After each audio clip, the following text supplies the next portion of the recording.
नमस्कार. विज्ञानधर्म विश्वमंडळातर्फे संत कबीरजींचा पुढचा दोहा आज आपण पाहू. कबीरजी म्हणतात, हरि को ढूंढन मै चला, जा पहुँचा हरिद्वार. काय म्हणतात नीट लक्ष द्या.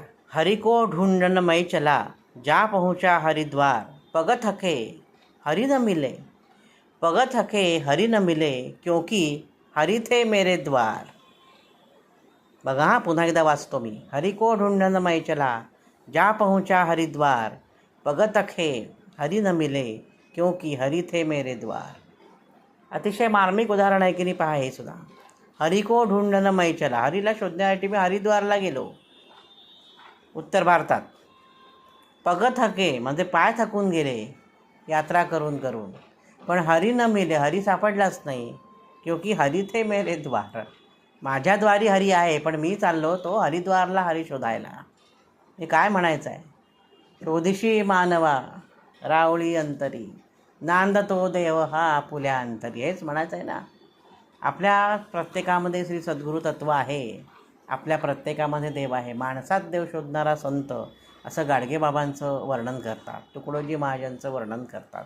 त्यांनी माणसात देव शोधला. देव हा कुठे आहे? चराचरात व्यापून उरलेला आहे असं म्हणून तर त्याला म्हणतो आपण विष्णू. विषय शब्दाचा अर्थच आहे व्यापणं. तो व्यापून उरलेला आहे तो विष्णू. म्हणूनच जेव्हा हिरण्यकश्यपने विचारलं, कुठे आहे तुझा विष्णू, आहे का या खांबामध्ये, तेव्हा प्रल्हाद म्हणाल हो आहे. आणि मग पुढे नृसिंह अवतार प्रगट झाला तिथे. ही गोष्ट आपल्याला माहिती आहे. तर मुद्दा असा आहे की हरि को ढूंढन मै चला. कशासाठी जायचं एवढ्या तीर्थयात्रा करायला? एका जागी बसून नामस्मरण करा, एका जागी बसून जप करा. कुठेही तुम्हाला जायची गरज नाही. तो तुमच्यातच आहे, फक्त आपण त्याच्याकडे पाहत नसल्यामुळे तो आपल्याला दिसत नाही. असं वाक्य असतं ना की मी तुझ्याकडे पाहिलं तर तुझे माझ्याकडे पहा. म्हणजे देव हा आपल्याकडे पाहतच असतो, पण आपण त्याच्याकडे पाहत नसल्यामुळे आपल्याला समजत नाही की तोही आपल्याकडे पाहतोय. एकदा भगवान विष्णू नारदांना म्हणतात की मला पृथ्वीवर राहायला जागा दे. नारद म्हणतात फार कठीण काम आहे बाबा हे. विष्णू म्हणतात का? नारद म्हणतात खूप कठीण आहे, पृथ्वीवर तुम्हाला कुठे राहायला जागा मिळेल, तरी पण मी शोधतो. खूप शोधल्यानंतर नारदांना एक जागा सापडते. ते विष्णूकडे जातात आणि म्हणतात मिळाली जागा. कुठे आहे असं विष्णू विचारतात. तेव्हा नारद म्हणतात भक्तांच्या हृदयात जाऊन राहा. कारण भक्त हे फक्त बाहेरच बघतात. माणूस हा फक्त बाहेरच बघतो, आतल्या भगवंताकडे कोण बघत नाही. त्यामुळे तिथे तुम्हाला कोणी डिस्टर्ब करणार नाही. तुम्ही त्यांच्या हृदयात जाऊन राहा. पण जर भगवंत हृदयात जर येऊन राहणं असेल, इतकं सोपं नाही आहे ते. त्यासाठी आपलं हृदय आधी स्वच्छ पाहिजे. घाण जर असेल तिथे आपण जाऊ करायला नाही, स्वच्छ पाहिजे.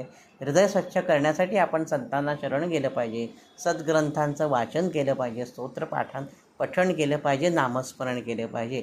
या सर्वांच्या योगे आपलं अंतःकरण शुद्ध होईल आणि मग तिथे भगवंत वास करेल. तर अशा प्रकारे अतिशय सुंदर दोहा आज आपण अभ्यासला आहे.